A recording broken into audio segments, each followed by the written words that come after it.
morning, guys. Out here,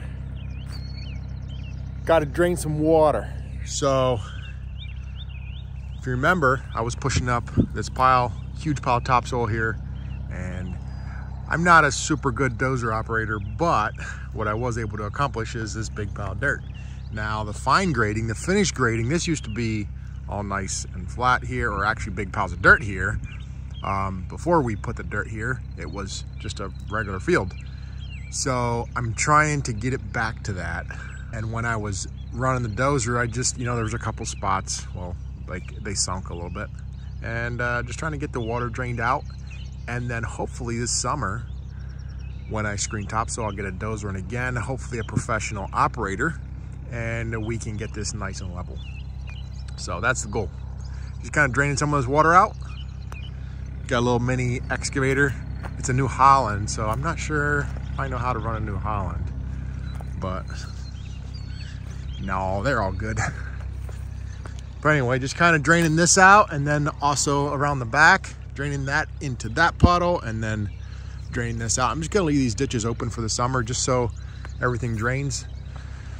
And yeah, hopefully we have some dry topsoil to screen. That's the most important thing. I was out digging around last night, and it's drying out. It's definitely drying out, but there's still a few little puddles here. I'm hoping today's supposed to be a real nice day. I'm gonna come back out here again tonight. So this is first thing in the morning, and I'm gonna come out tonight and get this even lower. I am out delivering again today. I got this little T300. They are loading me up.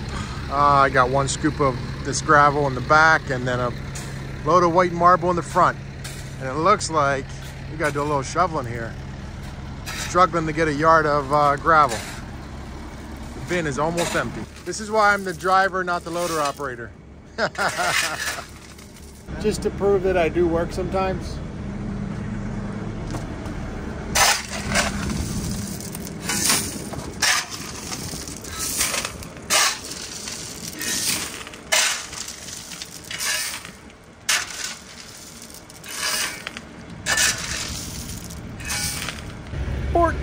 Shovelfuls later. Not quite.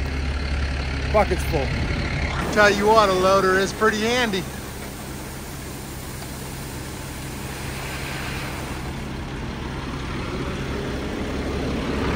Today, I got Caden ride with me. This is just after Memorial Day. He had a super exciting weekend, so he's a little dreary-eyed today and a little tired, but he's riding, so at least he can hold the camera, right? Well, guys, happy whatever day of the week it is for you. It's a beautiful day here, though, in New York. Just turning out to be gorgeous. If you guys remember, I was talking about my boots. These are my old boots, but I partnered with a local company here in Geneva that I'm working with, and they are hooking me up with double H boots. I got them here in my truck.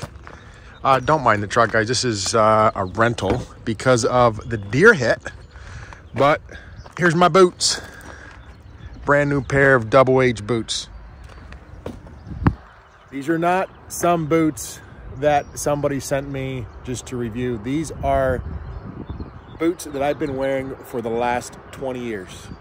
I wore double H ever since, double H was my first pair of boots that I ever owned. I was probably 15, 16 years old is when I started wearing double H. Wore all my life. I tried about a couple months ago, maybe I tried a different pair, different brand, and it was a very cheap boot. It was expensive and it was cheap. The thing with double H, assembled here in the USA. I know they were originally made in Martinsburg, Pennsylvania, but double H is my favorite brand.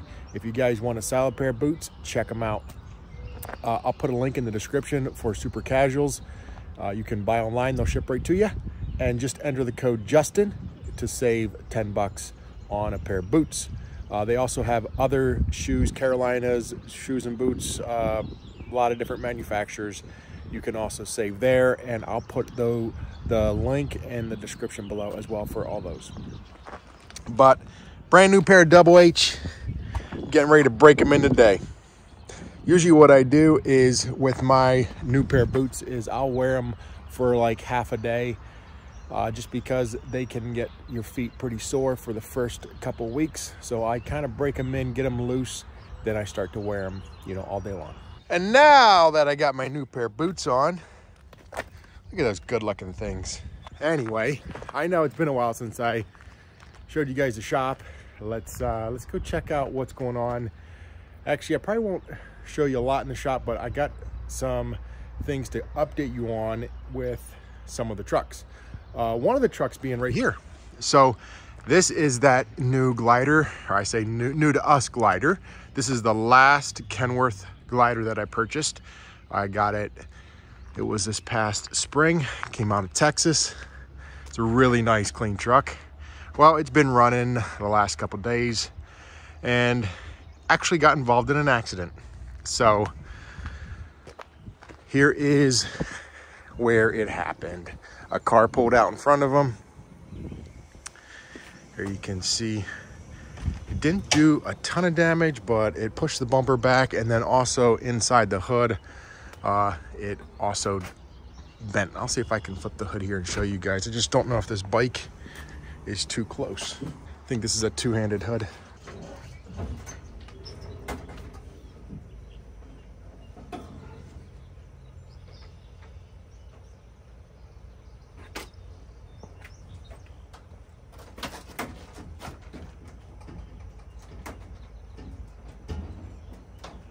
If you look at this hood right in there, it is cracking, and those are fresh cracks.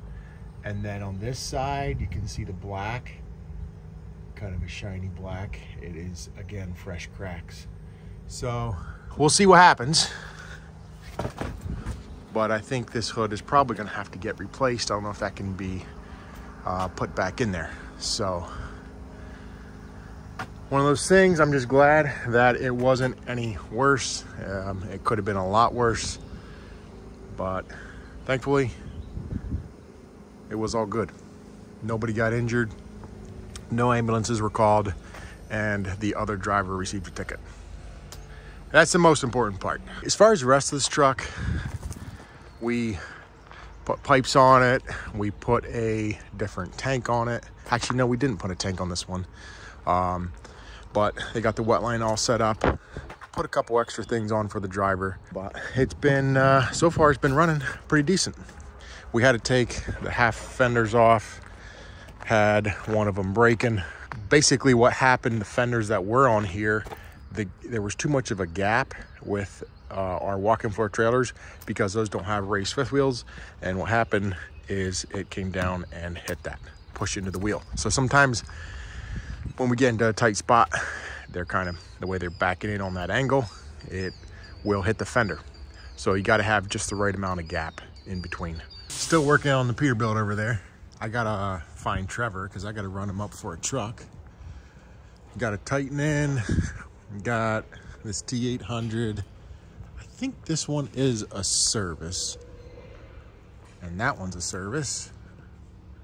Might be some AC as well. Dump trailer's getting some welding on the frame. With these trail stars, we've been definitely having some cracking on the back underneath. So he's fixing that. But anyway, we're gonna hit the road. We're gonna go pick up a truck. I'll come back to this one here real quick. So this one is getting done. Very, very close. Hasn't really been a priority, but it's looking pretty good. So hopefully in the next week or so, this thing will be going down the road. Still missing the tanks, but that's one of the last things. I think they were working on the wet line. They got that almost completed. They got the top end, I think, adjusted or close to it. So then it's just the little things. All right, Trevor, you ready to hop in this fancy truck? Oh yeah. Trevor, what truck are we going for? 154. The truck we least expected, right? Yep. Very disappointed. So here, I'll flip this camera around. We'll check this Volvo coming in. Let's get some AC on. So truck 154 is the green Kenworth glider, 2019. with a N14 Cummins, red top. Had a little issue. Let's have a moment of silence while we pass the Volvo.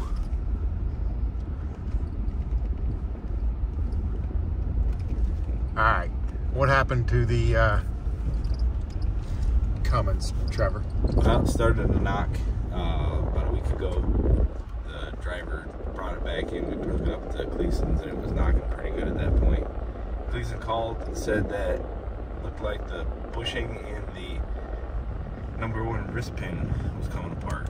He found fragments in the oil pan and such, and it ended up being that the bushing was knocked out, was making it have the knock to it. So he put everything new in that one cylinder, and everything else looked good. So Hopefully that takes care of it. I'm hoping.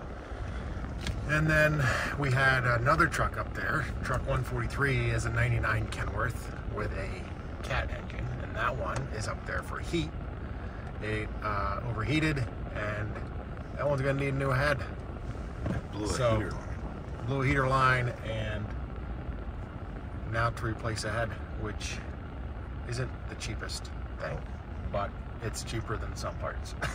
Yeah, at least we're not redoing the motor. But two trucks down at one time. All right, on our way. We are here.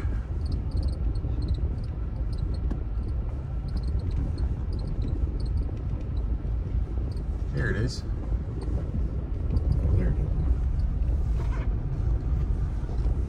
Hopefully it runs better now. Not so much sticky. All right. Thanks, Trevor. We don't do a lot of our own engine work, and that's why we had it up here at the shop. We pretty much will do services and, you know, adjust the top end and some of those things. That's about it. But yeah, with that one, it was a little bit, you know, we spent a lot of money on that truck, and here you have a little bit of engine work that needs done. Now, on the flip side, it could always be worse. If that truck was an emission engine Cummins with 300,000 or 400,000 miles on, like it has, we'd be looking at thousands and thousands of dollars to repair it. Whereas this being a pre-emission engine, a lot less to go wrong. The other thing is, when you buy a used truck, so many times, you know, people forget, and this is where sometimes people get a bad name. When you sign that line to say, I'm taking the truck as is, that means you've inspected the truck, or you hopefully inspected the truck, and you're signing your name, and you're saying that I'm taking this truck as is. So to go back, you know, to go back on that and harass the dealer and say, hey, you know, you guys got to help me out, you're really not holding to your word. Now, I get it. Sometimes, like, there's trucks that I've bought that I've asked him, I said, listen, I said, what if we go down the road and we have a major engine failure within 30 days or something? Like, well, we'll take care of you. But I never had anything like that happen, and I'm not expecting or asking the dealer to do anything with this truck. It happens, and this was really a minor fix, a few $1,000s. Hopefully, I didn't see the bill yet, but I think you should have that truck back and running again. So it's just one of those things. When you buy a used truck, it's kind of what you get. You know, you never know. There's trucks I've bought that you buy them at auction for cheap and turn around and you run them and they go for almost 1 million miles or more, and they don't give you any grief. The Cummins engine hasn't been as good for us, but the N14s, you know, we've had 2 of them now, 3 of them. They've been okay. They're a little more finicky with the fuel and some of that, but otherwise not bad. Still way better than an emission engine. All right, enough talking. Let's go do some driving. We got more things to do today. Some guys are out farming. All right, guys, I'm up at our Rochester store, and a stone slinger pulled in to unload a load of stone, and I wanted to show you guys what a stone slinger looks like.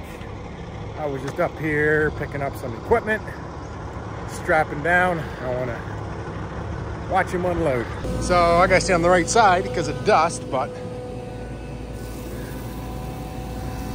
all right, there it comes. Simply a rubber belt that is under there and unloads it.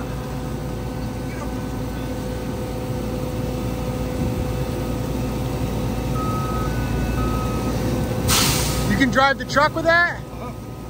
Oh, that's pretty cool. How slick is that? I like it. Wow. I think the trailer around like it did before. How far can you sling stone? Oh, I can hit them trees with no problem. Yeah? Yeah, from here. It's probably 75 feet. Yeah. 80 feet, yeah. Nice.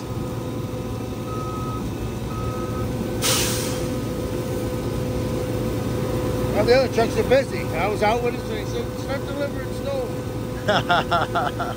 There you go. As long as you can unload this way, right? Yeah, I was looking at the belt so it didn't matter. I piled it all up over there. If I do it with that, I can stack it right up in the bin. You guys ain't got to push it up. Well, that'd be great. Can you make that belt go faster? That's faster going. Oh, okay.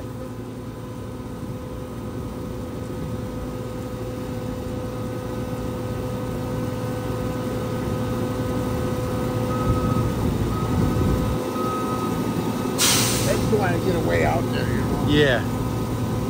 Man, that's pretty slick how you can drive the truck. I go up and down city streets all the time.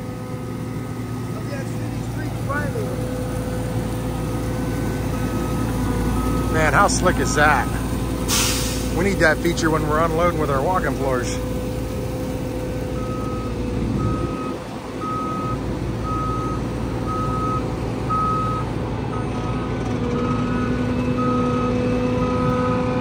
Oh, look at this.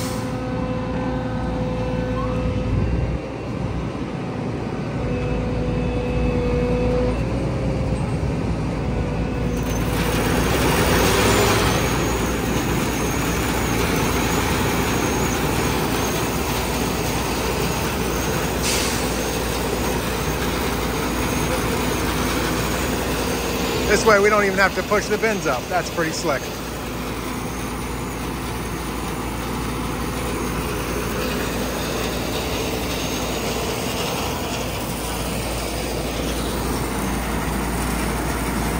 As long as he doesn't hit me.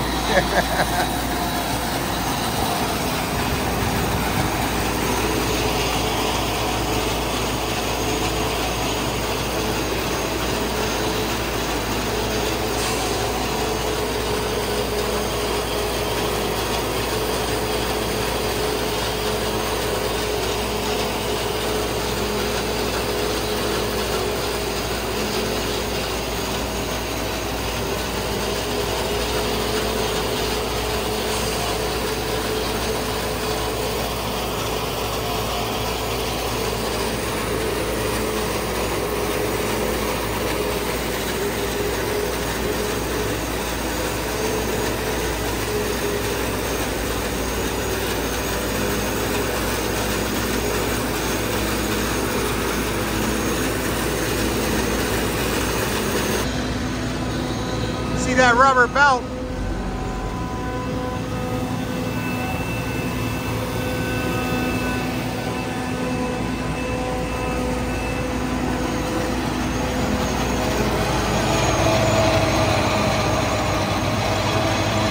Is that a vibrator?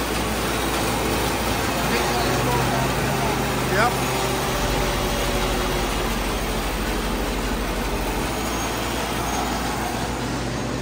Hopefully you guys can hear me, but he was running a vibrator. There's a vibrator on this that vibrates the box. There you go. You can hear that. And that makes the gravel fall down in.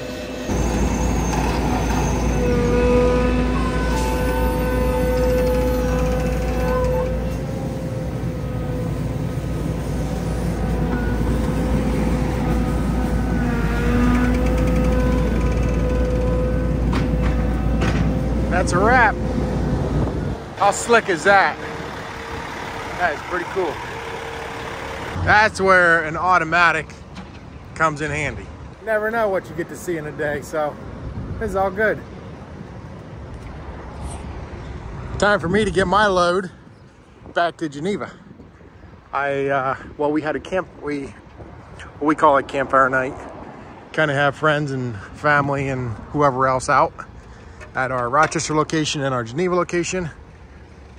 I had my little tractor and bush hog up here to do some mowing, so I'm heading back. Well, guys, I made it back. Check this out. And we're supposed to be getting a new Spider. Still didn't show up. The 3-wheeled forklift we call Spiders. Still didn't show up. So it was supposed to be here end of March. Still not here. So I don't know when that will come. They said today, actually, but I don't think it's going to happen today. It's 3 o'clock in the afternoon and nothing. But I got other stuff to do. I'm going to go run bush hog for a little bit. I made it back with this rig. We want to do a little bit of bush hogging. Probably a little bit in here maybe. Just kind of knock some of these weeds down. And then out in the other field in the back is where I want to get cleaned up. That way, hopefully I can get one of the neighboring farmers to farm it. All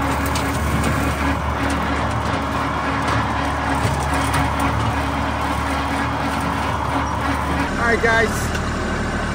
I think that's gonna do it for this video. I gotta get driving and stop videoing. So we'll see you in the next one. Peace out.